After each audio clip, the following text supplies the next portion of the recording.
Professor Raman is one of the senior-most members of Cytogenetics Lab and Emeritus Professor at Department of Zoology, Banaras Hindu University. He has worked extensively in field of chromosome biology and human genetics.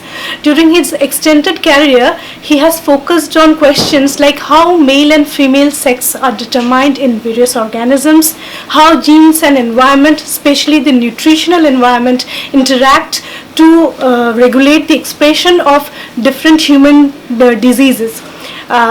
During my MSc as a MSc student as well as a PhD student, I was fortunate enough that I got the opportunity to listen from him about how chromosomal biology has developed and about the historical account, and he makes all these informations very interesting by using different anecdotes and stories, so we all students cherish that very much. So I would like to share it with others as well. And so sir, today I would like to know what was your experience of working with chromosomes in this lab, and how these studies has helped us in contributing towards the field of human disease and genetics of it all.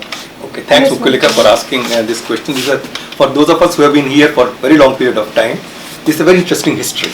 Actually, the first university setup where a lymphocyte culture, the blood culture is done for making chromosomes. Otherwise, you don't get a tissue from humans easily from which a chromosome can be made.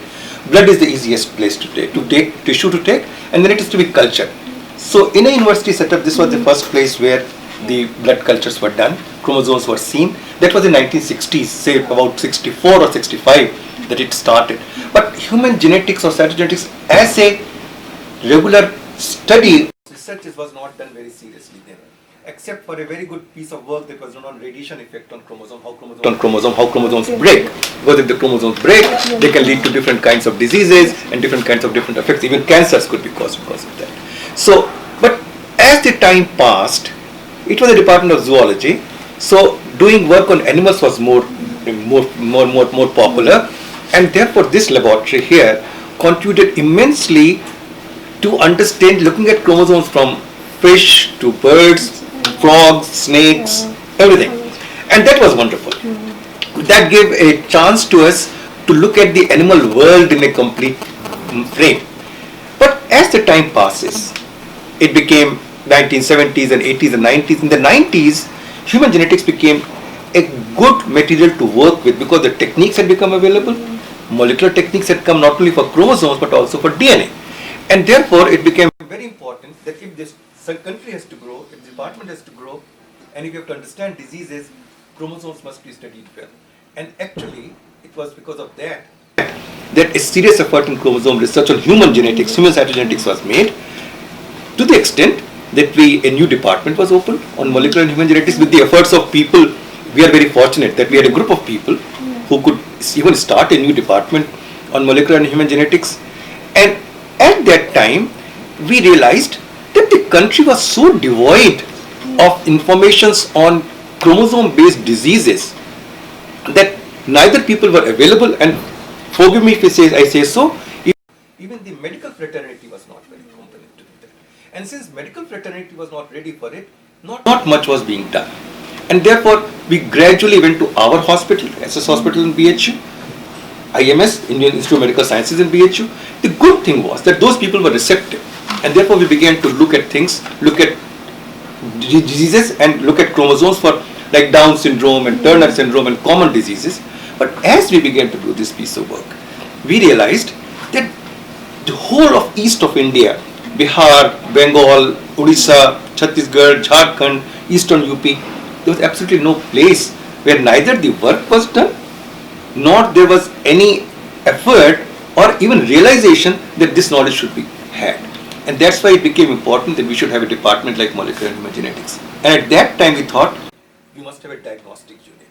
And this diagnostic unit was made for such diseases which could be caused because of chromosomal aberration or chromosome number difference and DNA-based genetic disorders.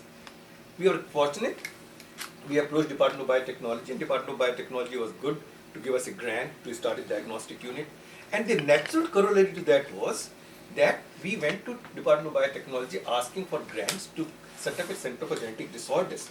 Because as we began to do this, And don't forget, we had a hospital here which had a large catchment area from eastern part of the country, had lots of patients, and we realized that there was a very big chunk of people, patients coming from these parts for chromosomal disorders, for genetic disorders, and even more that there were what we call as multifactorial disorders, because there was malnutrition and things of that kind, which was also manifesting as a what you call as association for disease, as a susceptibility to diseases, which led to the formation of Center for Genetic Disorders.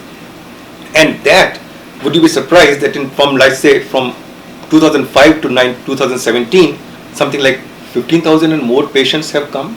This, don't forget, we have taken patients from only a few hospitals. And even then we find such a large chunk of people coming. This has also then motivated us to take up research programs on diagnostics, on how to identify different ways how the diseases occur, and then how to perhaps possibly look for methods and means to treat them. A very simple example would be, for instance, of diagnostics to do prenatal diagnosis for thalassemias and hemophilias and sickle cell disease and so on. On the other hand, to look for such simple ways for, like, say, neural tube defects and other such cases where nutritional factors could make a difference to the susceptibility to getting a disease. These are small but very important changes that have occurred, and this has put this laboratory and these centers for some genetic disorders or molecular department of human genetics at the thick of things in the university, and also has been a mode to bring awareness in different parts of this region. It was in this process that we realized that just doing diagnostics won't be enough. There are no people to do this, and therefore we had to start teaching program on diagnostics. We have been doing it for 5 years now. It is taken up well. The long and the short of it would be that there is a huge need for it, and we are still hugely devoid of enough knowledge, enough people to look at it, enough facilities, and therefore even in a teaching organization we have to put in a lot of effort, because the challenge is great, and if we don't take it up, then it will be even poorer.